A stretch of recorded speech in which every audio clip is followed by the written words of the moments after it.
Right on the magic school bus. Hey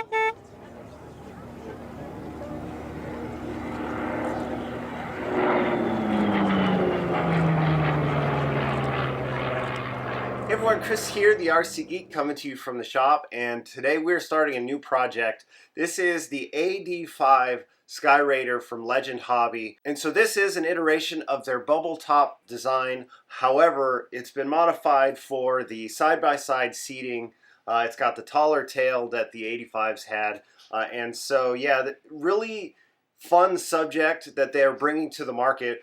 Because typically you always see, right, the bubble top Skyraiders, and so these were just as prevalent, and actually on the air show circuit you see quite a number of these, and they were known as the AD-5, the A1E as well. They had various different designations, and they used them for all sorts of different things, including carrying troops and stuff. And so in this video we're going to cover the assembly. I'm going to do something a little bit different because the assembly is going to be very much like their bubble top Skyraider. And so what I'm going to do in this video is I'll highlight the primary differences because, you know, it's a standard ARF assembly, but there are some differences here with this version compared to their bubble top that they currently offer. The model is 1/7 scale, 86-inch wingspan. The paint scheme, this is a target toe scheme. Going to be no issue seeing this thing in the air, and so I'm excited to get into it. We're going to go electric, same setup that I have in the bubble top. So the 2014 4-blade propeller with the Scorpion 160 kV motor. It really pulls that bubble top around beautifully, and so it should really do the same thing here. Let's get into it and have some fun. So let's go.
All right, so we are partway through. I wanted to check in real quick. So we have the wings completed now. There's quite a bit of work in the wings themselves. And so the things I wanted to mention related to this model compared to the bubble top version, the landing gear are interchangeable now between the JP electric gear or the Robart gear. And so what are provided are some metal mounts that you screw into place, and then those adapt the mounts to whatever retracts you're using. So that's a really nice feature that they have added in this model, and so you have options there if you're looking for something other than the Robarts. Now in this model I have installed the Robart pneumatic landing gear. They've been flawless on my bubble top, so wanted to stick with I knew what worked really well, and so you just simply screw those metal plates into place, make sure they're really tight in there,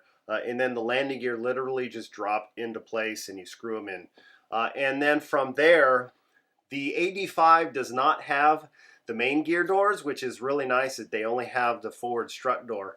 And so that makes the installation of gear doors super simple. You just put a hinge on that strut door, and then I've got two hooks on the inside of the door and then a rubber band wrapped around the strut, and that's what pulls them closed, and it works fantastically. One additional note on the landing gear, the springs that are in the Robart gear are extremely long, and so as a result there's a lot of preload on them.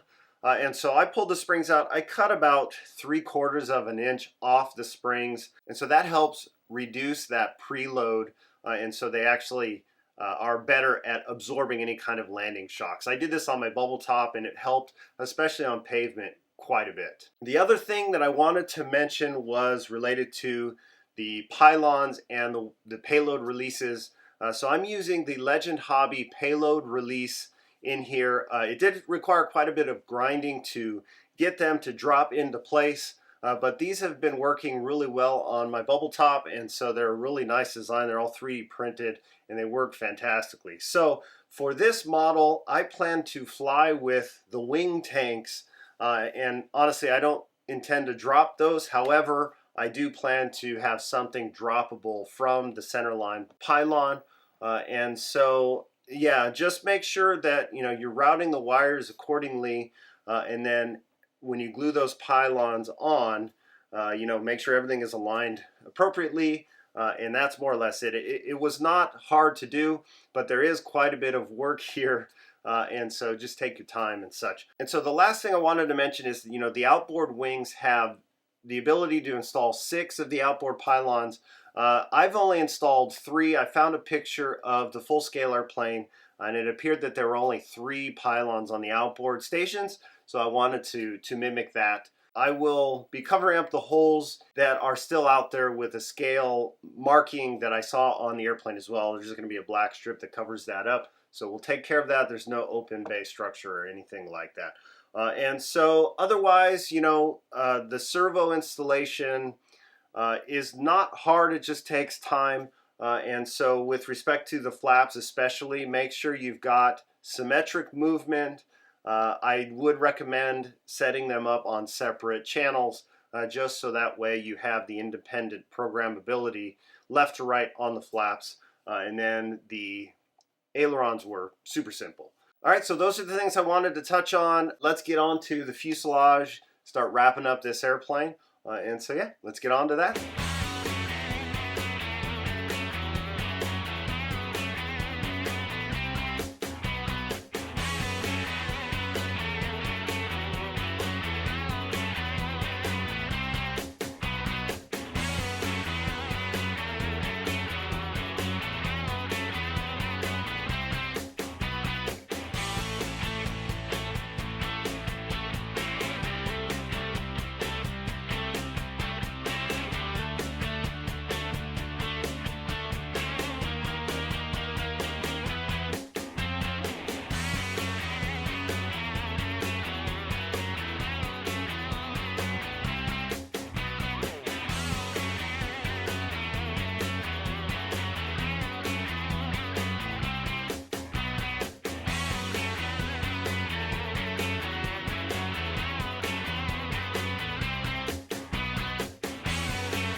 All right, so here is the fully assembled AD-5. Man, what an awesome looking airplane this is. It is a beast. And with the side-by-side cockpit configuration in there, it really adds a lot more heft to the fuselage in terms of the look. It's really quite cool, and with the paint scheme, it shouldn't be any problem to see in the air.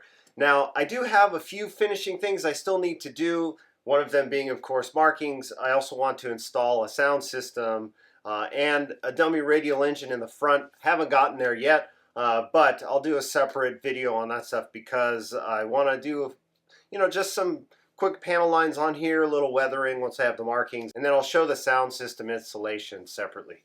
And so otherwise, in terms of the fuselage installations here, it's not significantly different than the bubble top. However, in this case, I'm using the 55-35 standoffs from Scorpion, and that gives the perfect spacing on the motor in the cowl. I've got a 55-35 160 kV motor up there with a Castle Creations 160 HVESC, and so that's going to be powered by 12 cells, and I fully expect that those batteries are going to go all the way forward to get the CG, and the sound system is going to be in the nose, so that's all going to help get the CG, but I'll give you all of that information in my final flight review once I've flown the airplane. Otherwise, on the pull-pull system for the steering and the rudder, the stock supplied material is extremely difficult to work with. So pick up a Dubro pull system. The cables in there are nice and supple, and you can really tighten things up much easier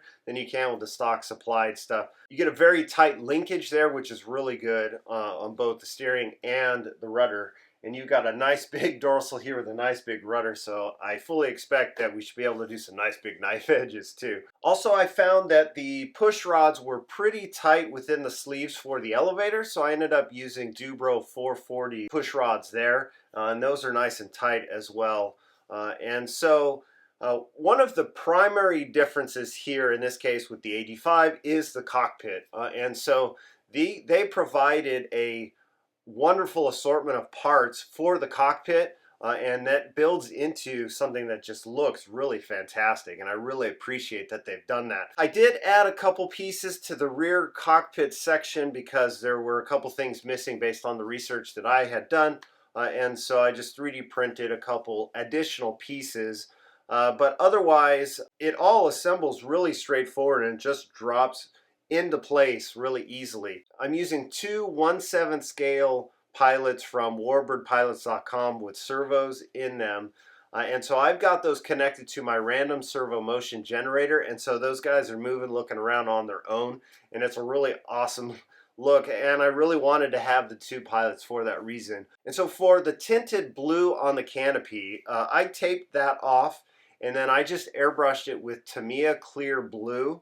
It takes some time if you're airbrushing it, so be patient, and you want to wet it out pretty well. And so that was more or less it. I found out after the fact that Tamiya actually has clear blue in a spray can, so if I were to do it again, I would do the spray can instead of the airbrushing. But yeah, otherwise that's it. I glued it down with the Formula 56 canopy glue, and so all together, man, with all the cockpit work in there, it looks awesome.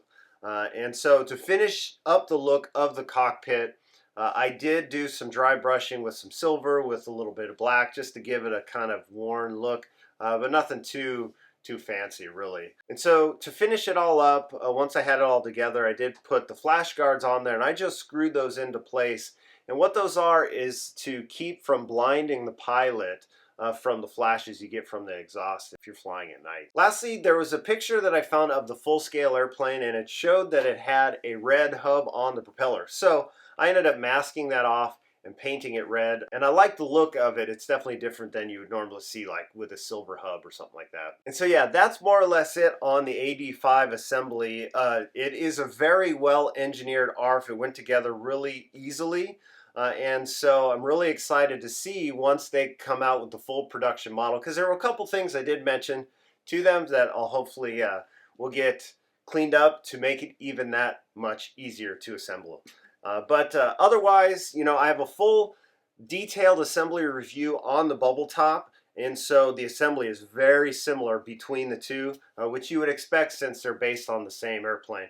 And so from here, I'm going to get markings on. We'll do some panel lines. I'll get the sound system in, as well as a dummy radial engine in there once I have the sound system. And so I'll do all of that in a separate video. And then from there, we're going to fly it. I'm really excited to fly this airplane and see how it does.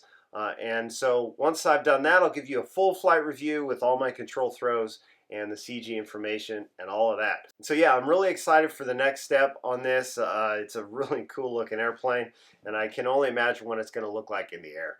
And so yeah, that's it for this video, guys. Thanks so much for watching. Don't forget to follow along on social media at the RC Geek. Subscribe, and until next time, I'll see you at the field.